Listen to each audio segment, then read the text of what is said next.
Presidente Roberta Metsola promete travar os inimigos da democracia em reação ao escândalo de corrupção no Parlamento Europeu. Ataques a centrais elétricas obrigam a Ucrânia a usar mais gás do que o previsto. Kiev apela a apoios adicionais imediatos ao país.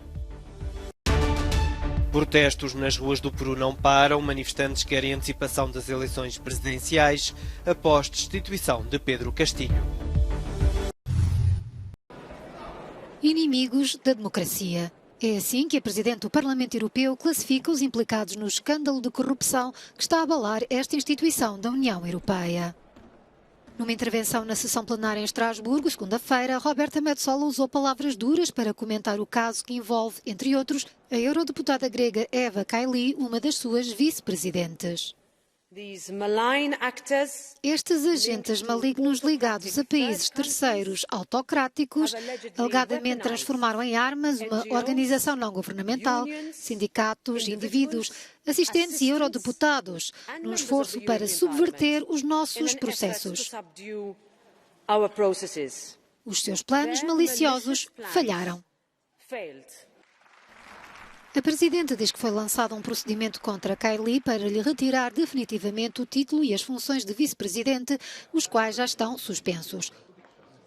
O Grupo Socialistas e Democratas de Centro-Esquerda, ao qual pertence a maioria das pessoas implicadas no escândalo, levou a cabo uma reunião de emergência. A líder da bancada disse à Euronews que se devem demitir todos os implicados no escândalo. Hoje é um dia negro para as instituições europeias e, claro, para o Parlamento Europeu e para a nossa família política. Mas podem estar certos de que manteremos o nosso claro compromisso de lutar contra a corrupção, de sermos transparentes e de tomarmos uma posição forte e firme.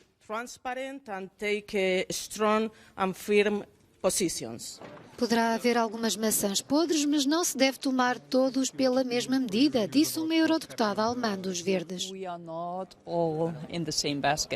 Não estamos todos no mesmo cesto. Penso que é importante dizer que há alguns indivíduos que, obviamente, por qualquer razão, estão dispostos a aceitar dinheiro. Mas, em geral, a maioria neste Parlamento trabalha arduamente. Os membros do Parlamento trabalham pela causa política e não pelo dinheiro. A Presidente do Parlamento Europeu anunciou que vai lançar um processo de reformas para melhor escrutinar quem tem acesso às instalações e quem financia as entidades que pedem audiência aos legisladores. A vulnerabilidade das instituições da União Europeia a grupos de pressão volta a ser questionada. Em causa está o escândalo sobre o alegado suborno de alguns funcionários do Parlamento Europeu pelo governo do Qatar. A Presidente da Comissão Europeia disse segunda-feira que a situação é muito preocupante e admite que deverão ser revistas as regras existentes. Para nós é absolutamente crucial não só ter regras fortes, mas também que essas regras sejam aplicadas em todas as instituições e não permitir qualquer tipo de isenções. Portanto, é uma questão de transparência e de regras muito claras. Um especialista em direito da União Europeia considera que o Parlamento Europeu é o elo mais fraco das três instituições na comparação com a Comissão e o Conselho. É a única instituição que não tem praticamente nenhuma regra imposta aos seus representantes e há uma aplicação muito fraca das poucas regras éticas existentes. Um quarto dos nossos representantes, para além de levarem a cabo o seu trabalho legislativo, estão diariamente expostos a conflitos de interesses. Tal afeta não só a imagem do Parlamento Europeu, mas também o processo de integração europeia e os interesses do Bloco num momento de remodelação geopolítica sem precedentes.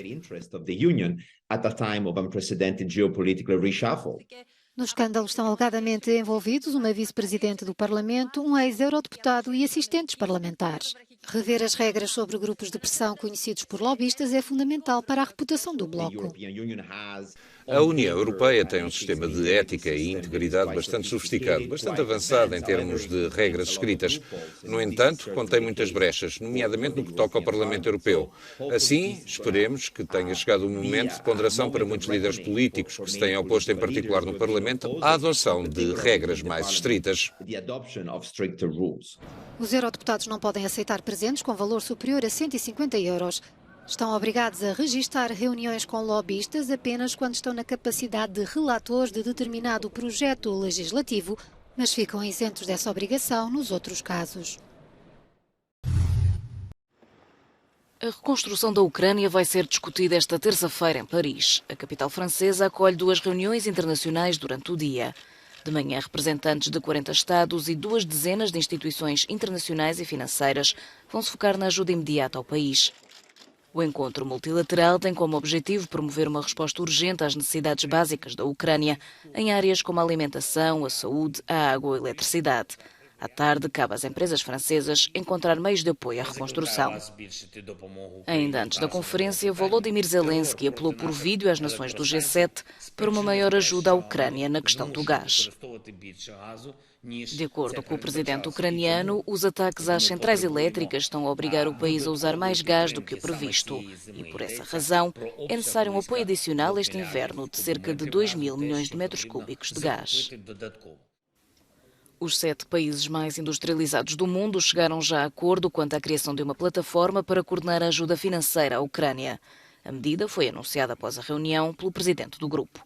Olaf Scholz referiu-se a este apoio à reconstrução como uma tarefa para a humanidade comparável ao Plano Marshall após a Segunda Guerra Mundial. Ainda este fim de semana, a Rússia bombardeou 2 centrais de energia em Odessa, deixando 1,5 milhão de pessoas sem eletricidade. Volodymyr Zelensky voltou a denunciar o recurso a drones iranianos para a realização dos ataques e reconhece que a atual situação na região é muito difícil.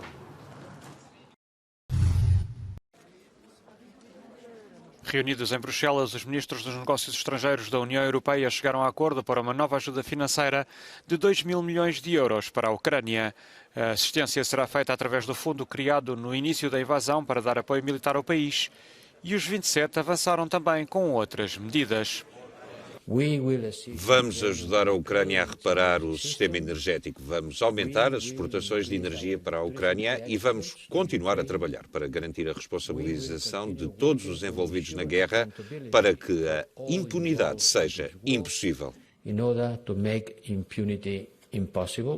Em debate estava também um 9º conjunto de sanções contra a Rússia e os ministros também avançaram com novas sanções contra o Irão pelo fornecimento de drones à Rússia e pela violenta repressão dos protestos antigovernamentais. Consideramos inaceitável o uso da pena capital como ferramenta de repressão dos protestos. No novo pacote de sanções por violações dos direitos humanos, visamos os responsáveis por esta repressão contínua contra os protestos. Entre os visados por apreensões de bens e interdições de viajar na União Europeia estão um alto dignitário religioso, 15 responsáveis militares e 4 membros da televisão estatal iraniana. Pelo menos 7 pessoas morreram e mais de uma centena ficaram feridas nos confrontos entre a polícia e os apoiantes do presidente deposto Pedro Castilho em várias cidades do Peru. Os manifestantes pedem o afastamento da nova presidente peruana, Dina Boluarte, e a convocação de eleições antecipadas. Os confrontos mais violentos registram-se no sul do país. Centenas de pessoas bloquearam a pista do aeroporto da Arequipa, a segunda cidade peruana. Em Apurímac foi decretado o estado de emergência por 60 dias, com suspensão de vários direitos constitucionais, incluindo a inviolabilidade do lar, a liberdade de circulação e a liberdade de reunião. Pedro Castilho foi deposto e destituído na quarta-feira passada, depois de ter tentado dissolver o Parlamento que votava a sua destituição. Terá escrito uma carta já na prisão onde diz ter sido raptado e que Dina Boluarte é uma usurpadora de poder.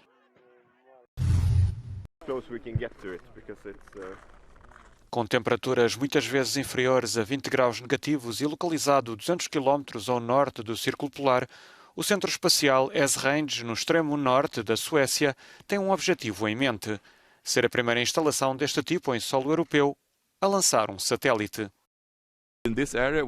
Temos aqui 5.200 km² onde não vive ninguém. Por isso, podemos facilmente lançar um foguetão que voe nesta área e caia sem fazer nenhuma vítima.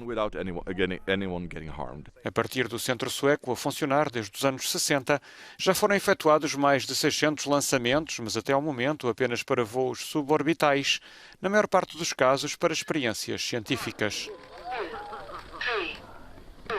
Na Noruega, Reino Unido, Espanha e no arquipélago português dos Açores, Há outros projetos com vista ao lançamento do primeiro satélite a partir do território europeu, mas o centro sueco acredita encontrar-se numa posição privilegiada para ser o primeiro.